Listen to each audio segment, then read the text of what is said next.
Good afternoon, everyone. Thanks for being here. Welcome to the White House for your daily briefing. I have no announcements to make at the top, so I'll just go right to your questions. Ken. Thanks, Jay. The president laid out his plan today on taxes. Republicans in Congress have said that they want to temporarily extend the Bush tax cuts across the board for all income groups. If that bill were to reach the president's desk, would he veto it? Let me say a couple of things, Ken. We have a lot of disagreement in Washington. The president talks about it all the time. The fact that we have a stalemate that has prevented us from doing some of the very important things we need to do to help grow the economy, to help it create more jobs, and to help make the middle class more secure. One thing that we all agree on, virtually everyone in Washington, Democrats and Republicans, is that the middle class tax cuts should be extended. We all agree. That's good for American families. It's good for the American economy. That's what the president announced today, his absolute intention and willingness to sign a bill that would extend tax cuts for 98% of the American people. If Republicans want to hold those tax cuts hostage to the tax cuts for the wealthiest Americans, including millionaires and billionaires, that seems pretty untenable. That seems like a hard argument to make. The president's position is clear. We should extend the tax cuts for the middle class, for 98% of Americans. We should not extend tax cuts for the wealthiest Americans, tax cuts for people who don't need them and for whom it doesn't even make it doesn't make economic sense to extend them. As any economist whose PhD is worth the paper it is printed on will tell you, middle-class Americans, hardworking middle-class Americans, when they get that tax cut, it has a very positive and direct and immediate impact on the economy. Wealthier Americans tend not to spend that, and the cost in terms of adding to our deficit makes it a net loss. So the president would sign tomorrow a bill that everybody agrees on, extend the middle class tax cuts. He does not support extending tax cuts for the wealthiest Americans. Does that mean he would veto a bill that extends the tax cuts across the board then? He would not support it. He would not sign that bill. During the weekend, several Democrats, including Robert Gibbs, were critical of Mitt Romney's offshore bank accounts. Does the president think that holding an offshore bank account would disqualify someone from being president? And why is this relevant to the campaign? How does this tell us how the next administration will help address the economic? Look, I think you should take purely campaign-related questions and address them to the campaign. I can simply say that the president believes that disclosure is an important tradition and a useful one in this country, and it's one that he's followed as a candidate for office, both when he ran for the Senate and obviously when he ran for president in 2008, and again now running for re-election. But beyond that, I think you should take that question to the campaign. Is there something nefarious about a presidential candidate having an offshore account? Again, that's a question you may address to the campaign. I think the issue here is most of these questions could be answered easily by any candidate who would simply disclose tax returns, as the president did, as virtually every major presidential candidate in recent memory has. Alice. Okay, thanks. The Bush-era tax cuts expiring at the end of the year are part of the fiscal cliff. Is the White House open to exploring a deal that would tie together a postponement of the sequesters coming in as a way of pushing off the sort of the impact of all of those things happening at the same time on the economy?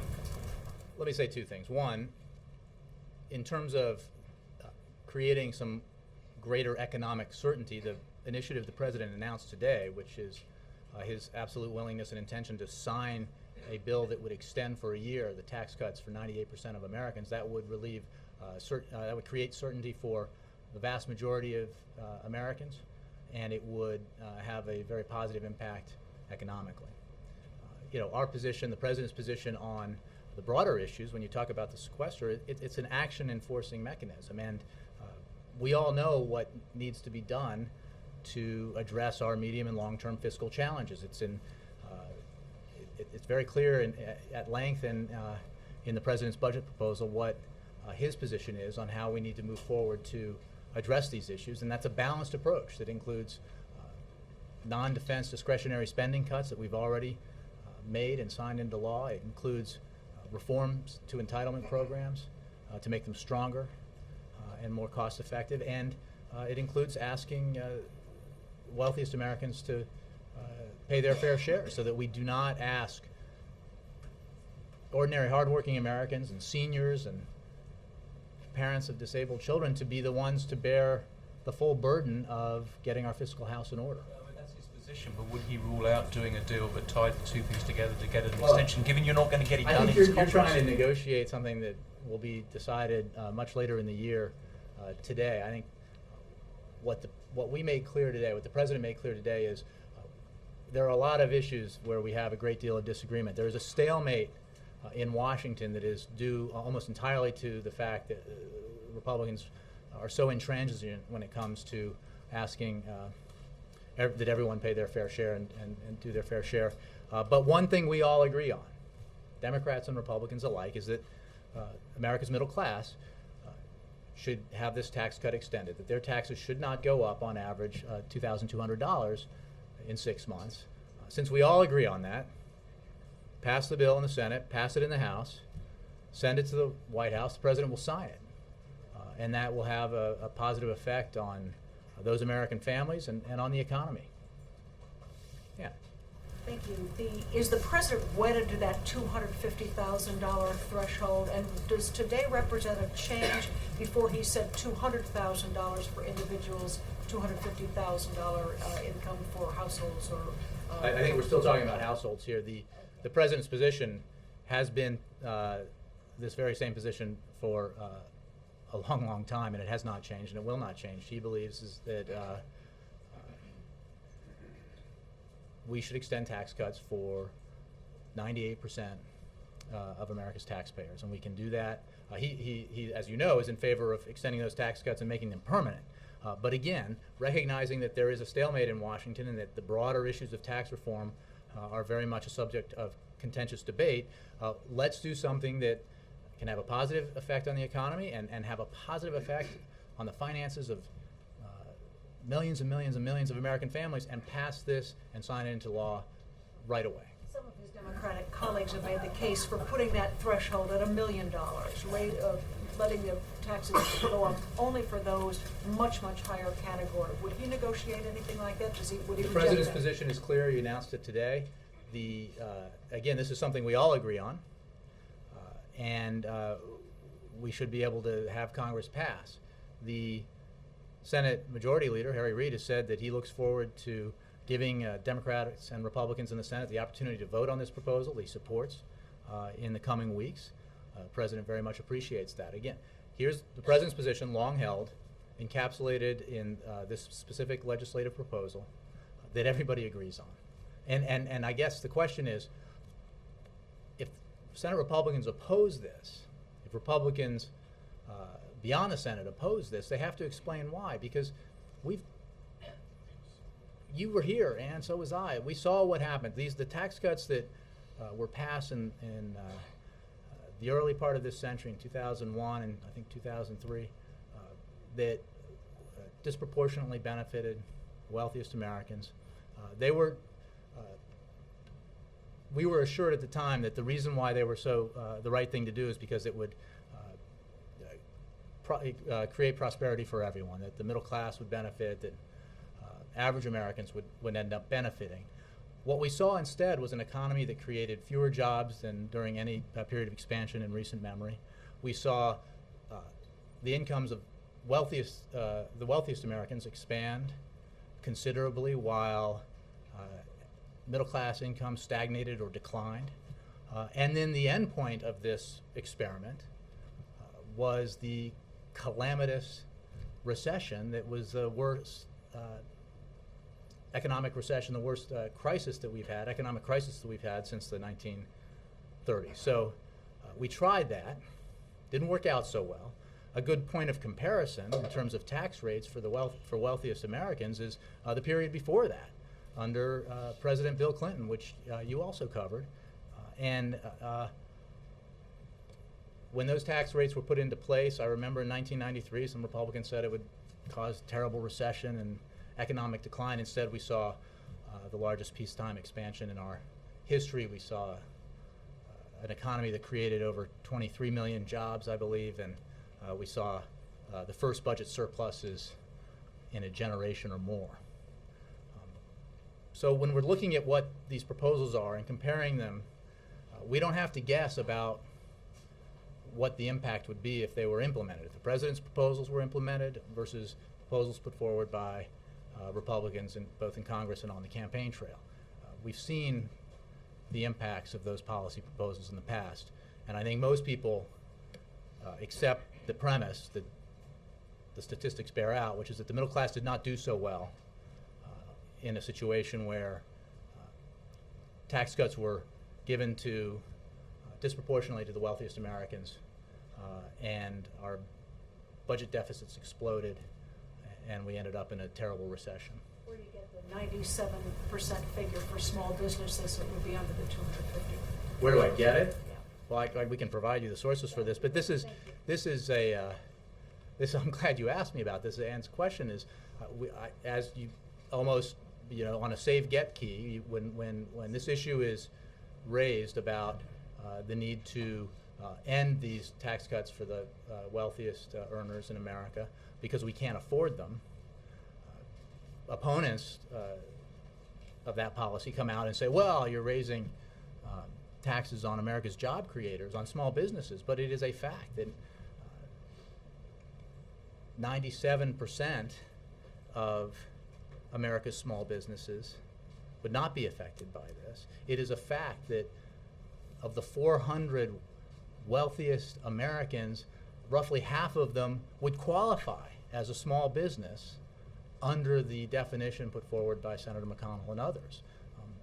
I think it's a useful exercise to ask those who hold up the banner of being defenders of small business on this issue to say, well, where are these small businesses and who are they who would be harmed by this? And the fact is they're often partners in law firms or hedge fund managers. They're not the kind of small businesses that you and I tend to think of when we talk about small businesses. They're not the small businesses who have been helped again and again by this president, who has signed into law, I believe, 18 or 19 small business tax cuts, and who has on his to-do list for Congress another tax cut for small businesses that would go to small businesses that hire or raise their wages. If Republicans in Congress are concerned about small businesses, they have an opportunity this week to vote for that proposal. We look forward to them doing so. Move it around a little bit. Foreign policy, yes.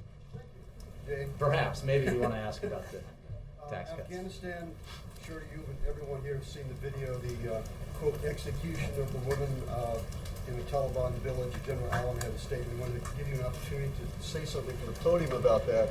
And I had another question on that as well. Sure. As you mentioned, General Allen, President Karzai, the U.S. Embassy have all spoken out to condemn the Taliban's public execution of an Afghan woman in the Parwan province. From here, I would echo that strong condemnation.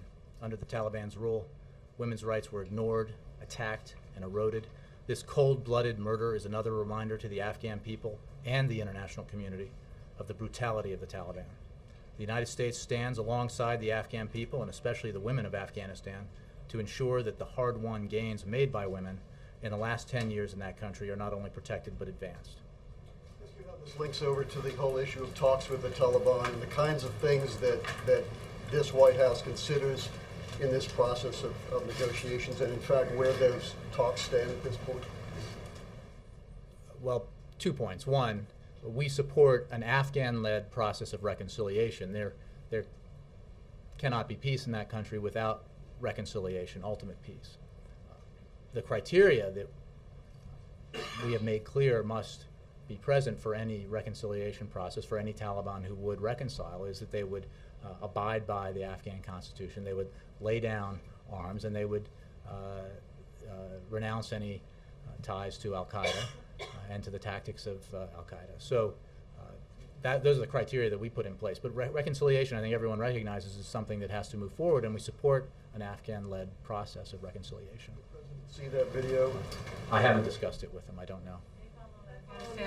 Let me go to Nora and then Brianna. Yeah. Is this effort, the White House talking about extending these tax cuts for those under $250,000, a way to distract from the poor job numbers last Friday?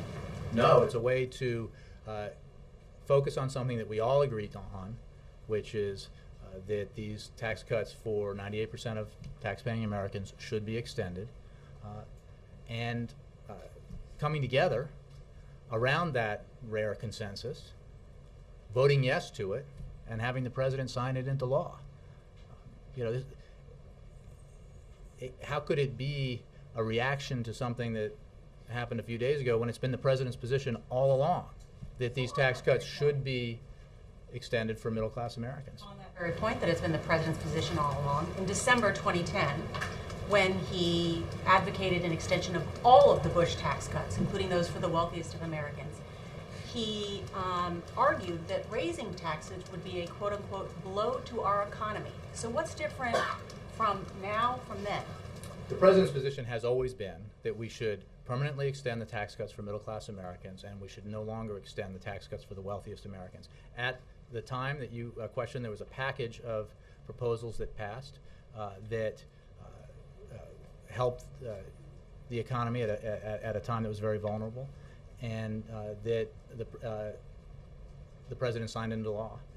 What he made clear at the time was that he would not, in the future, support a measure that would extend tax cuts for the wealthiest Americans. And it was a point made by independent economists and others at the time, and they're making it again now, that when we're talking about positive effects on the economy, it is tax cuts to middle-class Americans that produce that positive effect. It is not tax cuts to the wealthiest Americans, who tend not to spend that money as quickly or as readily as hardworking middle-class Americans.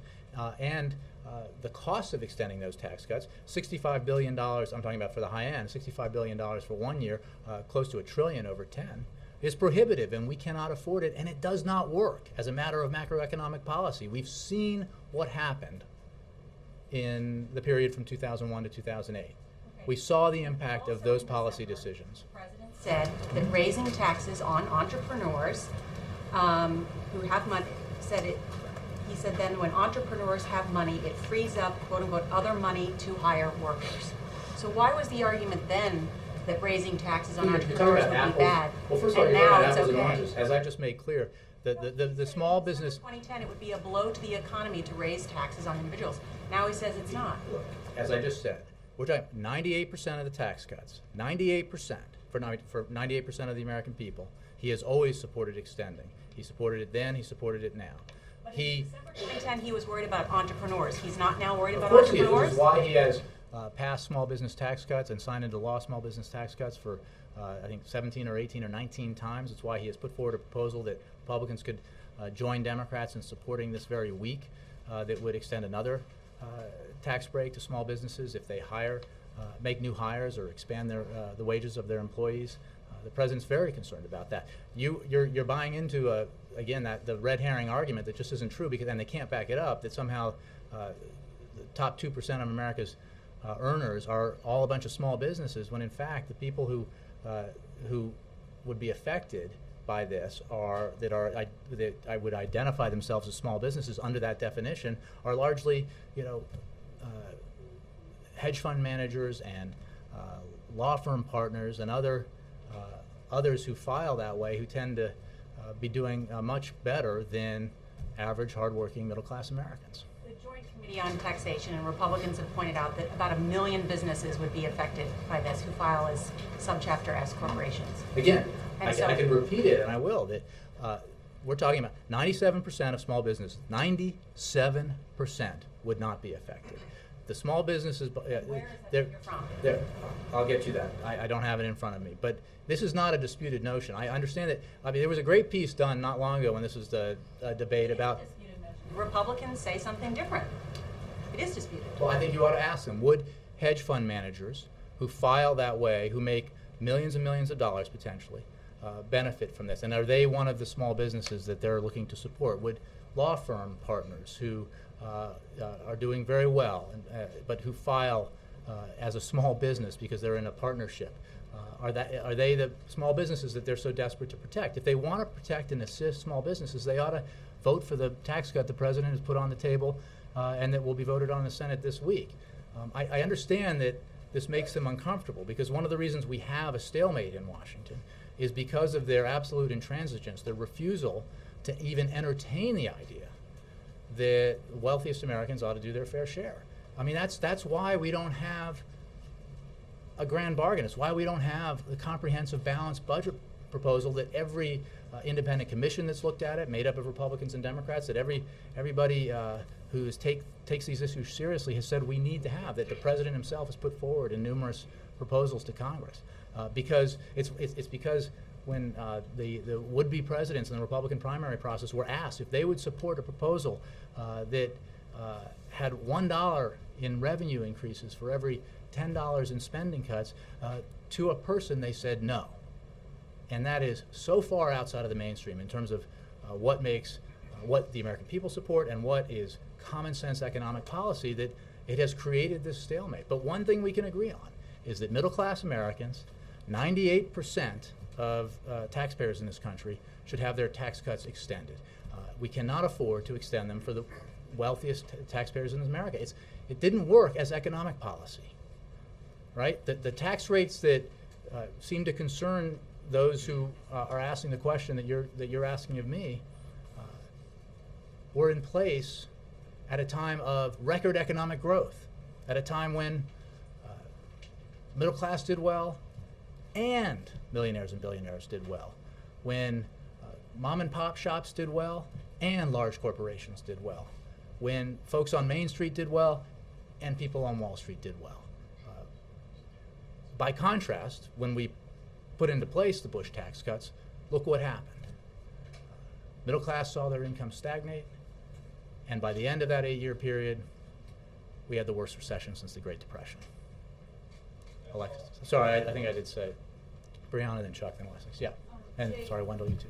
Thanks. Yeah. To follow on Nora's question about timing, a Democratic source tells CNN that this announcement the president made was actually moved up, which would give the appearance that it was to distract from the jobs numbers. Was it moved up? Not that I'm aware of. I mean, it's been the president's position for a long time. He believes that Not the position, the sort of spectacle today of going before the cameras and saying something. I mean, not obvious if this is his position, but going having forward. the president of the United States go forward and This announcement, the actual what say he what said his today. position is and what he believes Congress ought to do has been the president's position for a long time. I've said it in my briefings and gaggles that if the Congress were to pass a bill extending the middle class tax cuts either temporarily or permanently tomorrow, the president would sign it tomorrow. And the fact is, the president in his announcement today is acknowledging what he's been talking about out in the country, which is this stalemate, is making it very hard to get the necessary big things done that we need to get done. So we ought to focus on something that we all agree on, which is that we should extend tax cuts for the middle So class. that's wrong that the event was moved up in time. Yeah, I believe it was scheduled for any other day. Okay, and would he veto an extension that had $1 million threshold? The president's position, as he articulated today, and as he has made clear for many years now, is that tax cuts for 98% of Americans should be extended. Those for the remaining 2%, the wealthiest Americans, including millionaires and billionaires, should not, because we can't afford it, and it doesn't make good economic policy. But in 2010, he Well, I agreed just- to let, I and addressed you, this. and I you said that understand. on the 250,000, on $1 million. You said that he would veto on 250,000. I'm On not $1 going to million, take would he it. veto? The president's position is clear. You said he would veto on 250,000. Would he veto on $1 million as well? I said I was asked if he would not sign or veto a law that would extend all of the Bush tax cuts, including those for millionaires and billionaires, and the So answer would is he he would not not sign sign it. one I'm not for going to $1 million? negotiate the particulars. His position is clear. It is for $250,000, 98%. I mean, most of the people watching this and thank you for watching, will see their tax cuts stay where they are, their tax levels stay where they are if we extend these tax cuts for middle-class Americans. That's the president's position. It has always been the president's You position. say he wouldn't sign extending all, and you won't say the same about $1 million threshold. It seems like I'm not. no, you're no, I'm staking not. out a claim Look, on one. Let me be clear. I recognize that there are different positions, that people have different positions on this. But where everyone agrees, everyone that I'm aware of in Congress as well as the president, is that the tax cuts for middle class Americans up to earnings of $250,000 for a family should be extended. That's the president's position. And the point he was making today is, this is great. Here is something that we all agree on, that we all think is good for the American people. It's good for the American economy. Let's do it. Let's, understanding that we have a stalemate here on some of these bigger issues, let's do something that we all agree on. That's the president's position. So you're leaving the door open I'm not. on $1 million? You're not. So there is the I'm door not. open. There's No, the president's position would is not clear. sign. He He would announced. not sign. He announced today what his position is. Yeah. Sorry, Chuck and Wendell. Chuck first. Wendell. Oh, I just, can you actually clear up, there is a difference between vetoing and not signing. He would veto He would veto an extension of the upper income Bush tax cuts. And I think, have I heard you twice now? Are you directly correlating the Great Recession with the Bush tax cuts? No, I think that the policies of that administration contributed mightily to what became known as the Great Recession, the worst economic crisis since the Great Depression. Not just the tax cuts. Maybe, in terms of our fiscal picture, 2 wars that weren't paid for didn't help. A Medicare expansion that was unpaid for didn't help.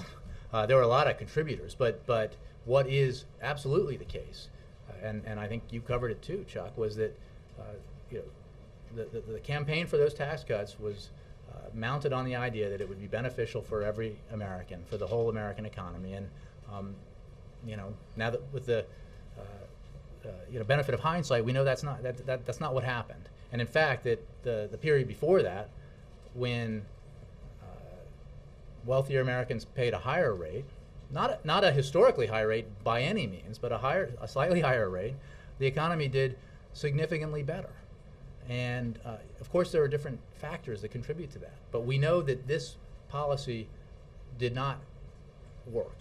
It just did not work because even before the crisis, even before things began to go really south in 2007, you had a situation where middle-class incomes were stagnating, where we had the slowest job creation of any expansion in recent memory. So something wasn't working, and those economic policies were not working. So the president today, he said, let's not hold the middle class tax rates hostage to the issue of the wealthy. How, by issuing a veto threat, if they all came to your desk for all of the extension, is that not? But the point is, I'm just saying, could the Republicans say the same thing about the president, that he's holding the same tax cuts hostage? Here's the point, and I think the president was making this very clearly earlier today, is that there is a great deal of disagreement about whether or not the wealthiest of Americans should see their tax cuts extended at the cost of $65 billion for 1 year, up over $800 billion over 10, hundreds and hundreds of billions more if you did it permanently, as the way as some Republicans would have us do it. There is no debate about this. So I don't think there's an issue of extending all of the Bush tax cuts. The issue is, can we find something here that we all agree on that's good for the economy and good for the American people, and that is extending the tax cuts for 98% of American taxpayers. That's what the president talked about today. He's saying let's be realistic about the stalemate that we have here because of this position that Republicans have taken, that nothing moves unless millionaires and billionaires and wealthiest Americans get their tax cut. This is about decoupling the middle class from the upper income, so that there's two separate debates. Well, because of political leverage, that's the one other way to- side no, had it's too one way much to put it. leverage. It's because we all agree that the president disagrees. He does not believe that extending tax cuts for millionaires and billionaires is good economic policy. Democrats don't believe that it's good economic policy. He does believe that it's good economic policy to extend the tax cuts for 98% of tax-paying Americans, and so do Republicans. So let's do that, and if supporters of extending tax cuts for wealthier Americans want to have the debate about that, we should and we will. That's in many ways one of the most dominant issues of this campaign thus far, and I'm sure it will be going forward. And there is great disagreement, and as the president says, there's a stalemate. That's the bad news. The good news is that the American people get to resolve the stalemate on those issues. On the issue of extending middle-class tax cuts, there isn't disagreement, so let's extend them. Egyptian president, and do you have anything to confirm or announce as far as when President Obama is going to meet with him? Well, the president will be going to UNGA, the United Nations General Assembly, in September, and he will, I'm sure, encounter a number of leaders. After all, that's a gathering of world leaders, including the new Egyptian president there. He is not. There are no planned bilateral meetings in Washington around UNGA with any leader. Here in Washington, but Correct. Or up there. Up there, but that could change. Could anything change in Washington? No. I mean, there's nothing planned. The president looks forward to meeting the new president of Egypt at UNGA.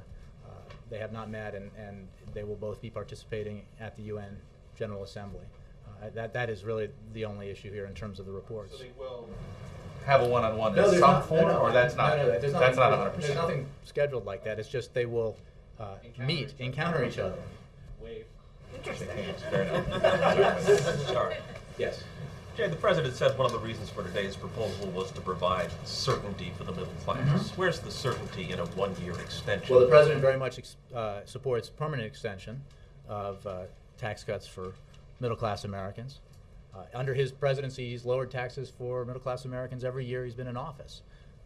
But the proposal today to extend it for 1 year recognizes that there are broader issues of tax reform that are highly contested, that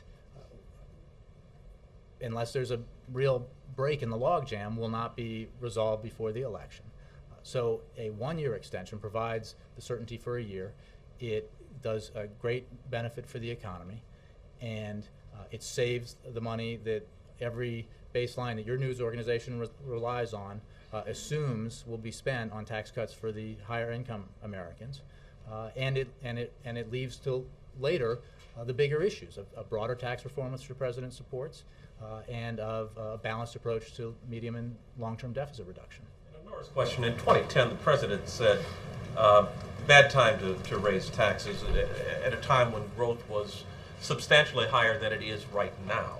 So I must assume that now is a good time to raise taxes on the wealthier Americans, because he doesn't have as part of the deal the extension of jobless benefits and the extension of the payroll tax cut. I think I addressed this. The president believes, as do independent economists, that as a matter of macroeconomic policy, what's good for the broader economy, extending tax cuts for the middle class, 98% of tax-paying Americans, is good for the economy. Under any scenario, the positive impact of extending them for higher income Americans is greatly outweighed by the expansion in the deficits that's brought about by extending them. He does not believe that is good economic policy. At the time, to growth at the time, and at the time, growth was almost twice as high as it is right now. His broader point was about the tax cuts for 98% of the American people, not for the 2% at the higher end. The fact was, at the time, that was what could be agreed on then. Right now, where we have agreement, where we all agree, where the president agrees with every Republican and Democrat in Congress that I know of, is that tax cuts for 98% of the American people ought to be extended. So let's pass that and sign it and continue to have the debate about whether it makes good economic sense to extend tax cuts for those making more than $250,000, including millionaires and billionaires, whom this president believes do not need the tax cut at a time when we need to get our fiscal house in order. And where is he on the payroll tax rate right now? Does he The payroll support tax another is a extension temporary of that? measure, as we made clear at the time, and it made clear at the extension. It's far too early at this point to say what, whether the payroll tax cut that was put in place for 1 year and then extended for a year is something that we would look at in December. So it's not. This is a separate issue that from the income tax rates that are the focus of the middle class. Say now, let the payroll tax cut expire in December. I'm not, no, because that was look, the president's position again on the broader middle class tax cuts is that they should be made permanent, that those rates should be made permanent. Recognizing the stalemate that's in Washington, he proposed extending those tax cuts for the middle class for 1 year to create economic certainty for them and to create a positive effect for the broader American economy. The payroll tax cut is a temporary measure, and it was extended at the end of last year and early this year because the economic circumstances demanded it, and it's obviously a very controversial issue, as we saw, because of the great reluctance displayed by Republicans for week after week after week to extend the payroll tax cut. And the president's point today is, let's acknowledge that the contentious issues are going to be hard to resolve now, but we should be able to do something on an issue that we all agree on, which is extending the middle class tax cuts. Alexis, then Margaret. Jay, let me go back to sequestration for a second. Thousands and thousands of workers are going to get pink slips who work with the government and some private contractors, small businesses, because their companies are going to be obligated to give them those pink slips sometimes 90 days before the sequestration goes into effect, or could be longer depending on their policies. But you were just saying that the president would be content to leave that until much later in the year. So this has a direct job impact, sequestration? It would not be content, Alexis, that's your word. I think that the president would, if there was a willingness by Congress to do what everybody says it should do, which is, recognize that the sequester imposes policies that nobody wants. By definition, it's a forcing mechanism to get Congress to make tough choices. In this case, to deal with our medium and long-term deficit issues with a balanced plan. The president would welcome a breakthrough right now. He certainly thinks that would be positive for the economy. So my question was, if the president was eager today to talk about a 1-year extension as a way to try to mitigate one part of the disagreement, because there is some meeting of the minds. There's also some meeting of the minds about sequestration, right? And there's been proposals to temporarily extend. So my question was, will the president today or this week also say, come talk to me, let's do a temporary extension? Look, the president today was talking about tax cuts. I don't have anything speculative for you about sequestration, except we all know what we need to do. The point of the sequester, remember, Republicans voted for this, as well as Democrats, was to force Congress to make some tough choices, and that meant tough for everybody, not just tough for one side, to implement the kinds of policies that would get our fiscal house in order over the long term.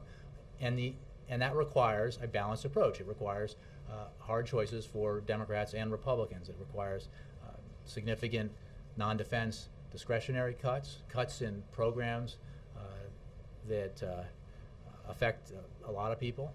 And the president has signed into law substantial non-defense discretionary cuts. It requires reforms to our entitlement programs that make them stronger, and reforms that would help the bottom line and help our economy. And it requires an approach to taxes that says that everyone should get a fair shot and everyone should do their fair share. And that's been the holdup, that last part.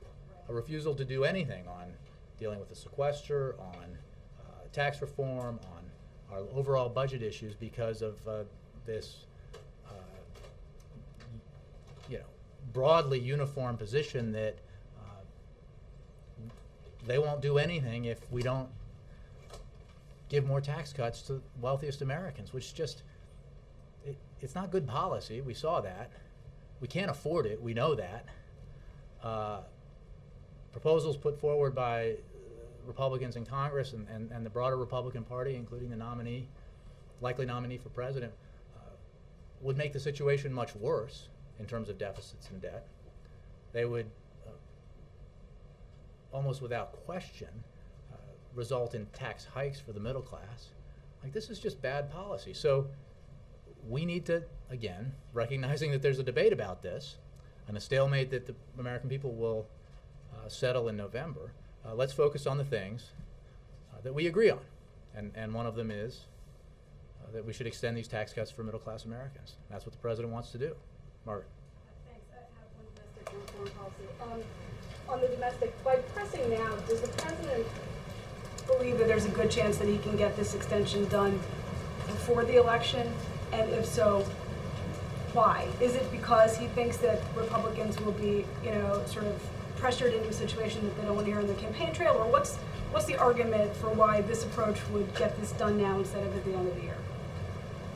Well, again, it is not everything that we would need to do, and the reason why he separated this out and said let's do this now is because he does believe there's a broad consensus on the need to extend these tax cuts for the middle class, and hopefully Republicans will come to that conclusion as well. And we've had this discussion in the past when I've been up here and as well as on the road about what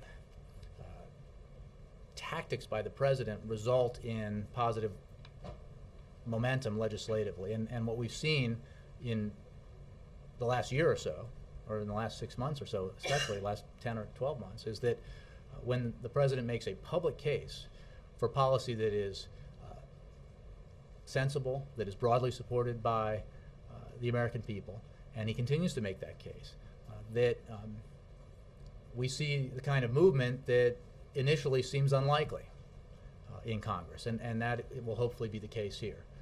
But it doesn't have to be, well, I don't know. I mean, I think it depends on tomorrow. Why not? No, I mean, but seriously, there are those who will say it's never going to happen because the Republicans, won't extend tax cuts for the middle class unless we extend tax cuts for the wealthiest Americans. And there are those who say that the Republican position of, refusing to support tax cuts for the middle class is a very untenable position. We'll see. I think it's untenable. I think it's hard. It's a tough one to explain why why you'd vote no for extending tax cuts for the middle class when, to most people you'd have that conversation with, it would be nonsensical. Wait, but you're not going to do that? You're going to make my taxes go up on average $2,200 on January 1st just because you insist that somebody who makes $1 million or $2 million or $10 million a year should get a tax cut too? That, let's have the debate about the high income stuff later, because we know we disagree on that. We all agree that 98% of Americans ought to have their taxes cut again on January 1st. I just want to follow up on the meeting with the Egyptian president. So what came out yesterday from Cairo following Burns' meeting with Morsi was that they would have a meeting at UNGA. What you're saying now, I just want to make sure I understand, is that it won't be like a real meeting. It won't be a bilateral. Well, let me just be clear. There was one report that I think overstated this. I expect that the president will have a chance to meet with or see President Morsi at the UN General Assembly. We haven't worked details out of that, but we expect that he will be able to see him. And this goes to, I think, Chuck's question. There hasn't been anything worked out, and there is no bilateral session planned here with any, it's not about Egypt, but with any leader. Nobody, we have a lot of world leaders coming to the United States, to the United Nations. The president has no bilateral meetings planned here in Washington around that. He will obviously see many world leaders while he's up at the United Nations, including, he hopes, the new president of Egypt. Maybe you can sort of peel back the onion. Is part of it that the president wants to sort of see Morsi in action a little bit more before he commits to a bilateral meeting, or what's kind of the politics of how that works? Let's be clear. I don't have any bilateral meetings with foreign leaders to announce with any foreign leader. This was. I mean, it was. It wasn't announced. Well, it actually was. I mean, it was a letter announced by the which, Egyptians. again, we don't have a habit of reading out presidential correspondence, but look at what the Egyptians said. The president looks forward to seeing President Morsi in New York at the United Nations General Assembly. He will see many leaders there, but many of them he's met already. He has not met President Morsi. Thanks. Mark. Thanks, Jay. You've been clear that the president's position on the 250,000 threshold is a long-held position. I'm wondering, though, whether the president muddied the message a little bit by so aggressively advocating on behalf of the Buffett tax over the past several months, which is obviously sets a threshold of $1 million a year for a minimum marginal tax rate. Why would it make sense to have 250 be the proper cutoff for an extension of a tax cut, but $1 million be the proper threshold for the imposition of a minimum marginal tax rate? Why are those two different?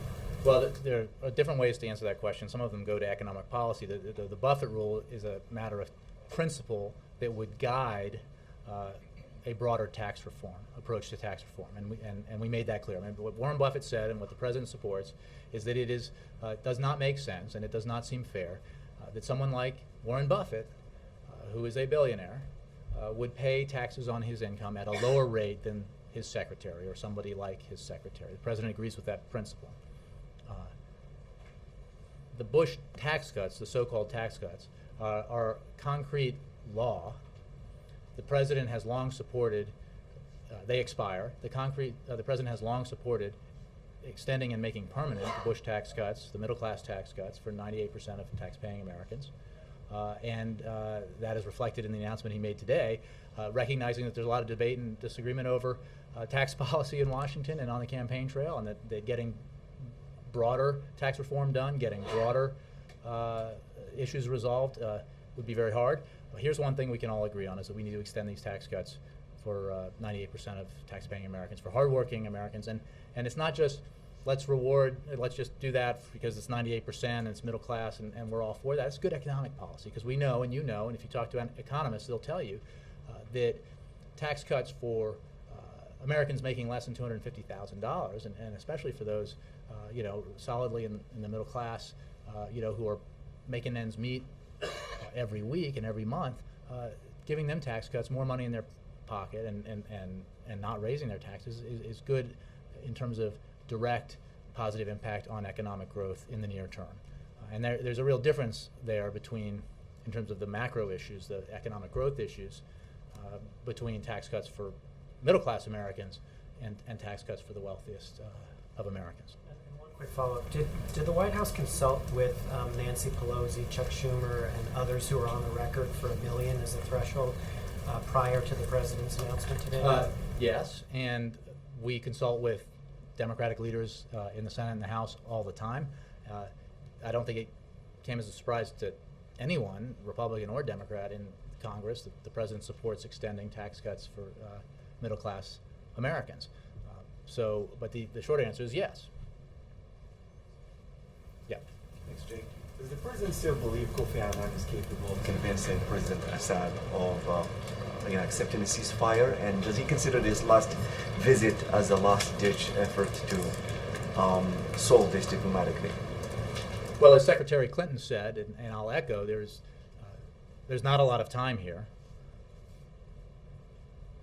President Assad's behavior has been heinous, and we judge him by his actions, not his words. The president does support Kofi Annan's mission, does support the plan that Mr. Annan has put forward,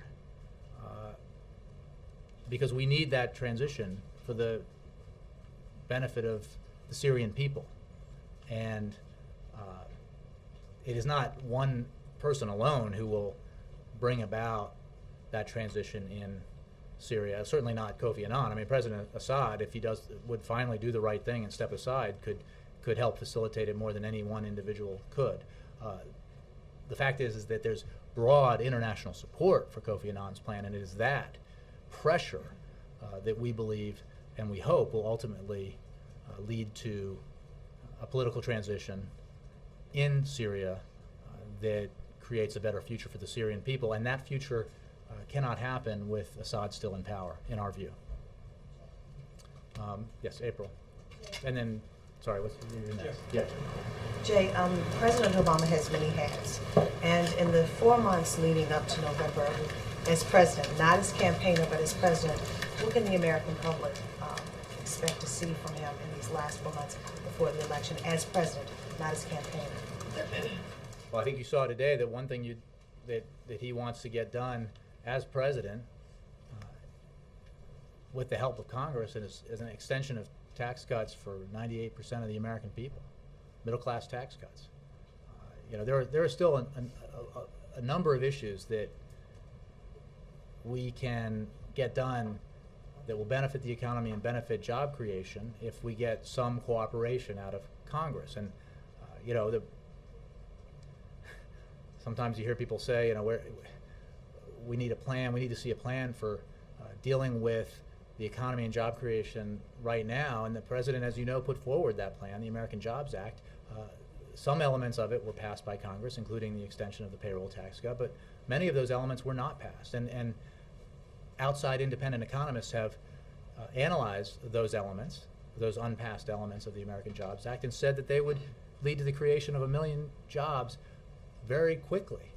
And that's why Congress ought to act on that, assuming that everyone on Capitol Hill is concerned with the need to have the economy grow faster and have it create more jobs faster, as the president is. So, the president's going to push these issues every day. And you're right, he's campaigning for re-election, but he's president of the United States every day, and he is interested in making progress on the core issues, economic growth and job creation, wherever he sees possible. And the question I didn't get, but I thought I might, is, well, isn't this, Republicans are saying this proposal today is political. And my answer to that would be, well, take it away from him. Deprive him of the political benefit by passing it and signing and getting it signed into law, and then everybody can go on and discuss other issues. Because he knows that would be good for the American people and good for the economy. So nothing would make him happier than Republicans in Congress voting the way they, voting in the way that they say they believe, which is that 98% of Americans ought to get their tax cuts extended in January. Victoria. On Syria. Jim, and then you're next. Victoria, then sorry. On Syria, you just said there's not a lot of time here. Not a lot of time before what? Well, as we've seen, I appreciate the question, and as I've said in the past, that the situation in Syria continues to deteriorate because Assad refuses to stop brutally assaulting his own people and murdering them. The risk, as we've said in the past, is that that situation will dissolve into a broader sectarian civil war. They could have broader implications for the region, could involve other nations. That's obviously a terrible outcome for the world as well as the Syrian people. That is why it is so essential that the international community come together in support of the Annan Plan and in support of the basic principle that Syria's future can only be brighter if a brutal dictator who has overseen the massacre of his own people in these past 14 or 15 months steps aside and is no longer a part of the Syrian government. And yet the first point of the Annan Plan, which is ceasefire, isn't even working. Well, there's no question, as we've said, that Assad has refused to live up to his own commitments, not for the first time. And that's why whenever Assad says something that sounds good, sounds like progress, we remain highly skeptical because we in the world have seen that he routinely fails to live up to his obligation, that he routinely fails to keep his promises, that he makes promises about implementing a ceasefire or creating some progress, and then continues to brutally assault his own people. So we have said and been quite clear about the fact that we're skeptical about Assad's intentions. That's why he has to go, in our view. He long ago gave up any claim he might have had to being a participant in a transition to a better future for Syria. But we're working with our international partners. You saw in recent meetings that the opposition is coming together, that the international consensus is growing, and we will continue to press on every front to bring about a transition in Syria that will produce a future that the Syrian people, or give Syria a chance to produce a future that the Syrian people deserve. One final question. Do you believe there is any international mechanism for producing a result in Syria without Russia and China? We've made very clear that Russia and China and the United States have disagreements about Syria, and that we strongly disagreed with the vetoes that those countries put forth on measures before the United Nations Security Council. We continue to have discussions with the Russians and the Chinese in a very blunt and clear fashion about why we think we need to come together around the proposition that a transition needs to take place, and there's agreement on that, and that transition cannot include Assad. And we are continuing to have conversations with the Russians about this, and our fundamental point is Russia's. It is in nobody's interest to stand by Bashar al-Assad. That's our point to those in his inner circle, to those in the military and governmental leadership. We have seen a great number of defections, including a recent high-level military defection, somebody from Assad's inner circle. And it is our message internationally that it doesn't make sense as a matter of self-interest for any nation to stand by an international pariah. And it doesn't make sense for the future relations of any country with the Syrian people to stand by Assad. I think, Jim, I owe you one. Yep. Товарищ давно. Давно, как дела? Нормально, и вы? Нормально. With the federal debt approaching $16 trillion, does the president's call for continued tax cuts for 98% of Americans, as he repeatedly said today, and thus preventing huge revenue increases that would help reduce the debt, does that represent an acknowledgement by him that the economy is still doing poorly and that his previous steps to boost it have not worked? The president says all the time, as recently as Thursday and Friday, that the economy is not where it needs to be. While we have made progress, we are nowhere finished with the job of digging out of the worst recession since the Great Depression. Nobody is satisfied with economic growth below where we want it to be, and job creation below where we want it to be. We have 28 straight months of private sector job creation, 4.4 million private sector jobs, and that would be, that is progress, and that would seem like even greater progress if we hadn't created, if the situation that we inherited didn't result in the loss of more than 8 million jobs.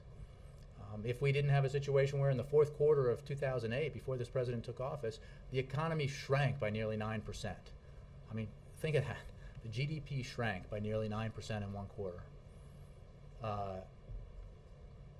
So we have a long way to go, and the president makes that clear all the time. Now, in terms of the benefits of extending the middle class tax cuts, this president's position all along, we need to follow policies that help the middle class grow, create security for the middle class. The president's whole economic vision is premised upon the idea that we grow from the middle class out. We don't trickle down from the top and hope that the middle class benefits. That maybe once sounded like sensible economic policy, but it's been implemented and it didn't work. So what does work are policies that focus on creating more security for and expanding the middle class, and that's what the president's been focused on. The fact is that every baseline, to go to your point about the deficit, that your news organizations rely on in terms of what the deficit looks like in years going forward, assumes the extension of all the tax cuts. And by not extending tax cuts for the wealthiest Americans, we actually save $65 billion in this 1 year, over $800 billion over 10, close to $1 trillion if you include everything. And that's the right economic policy. We need to take measures that help the middle class. We need to ask the wealthiest Americans to do their fair share, and that's the president's belief. Thanks.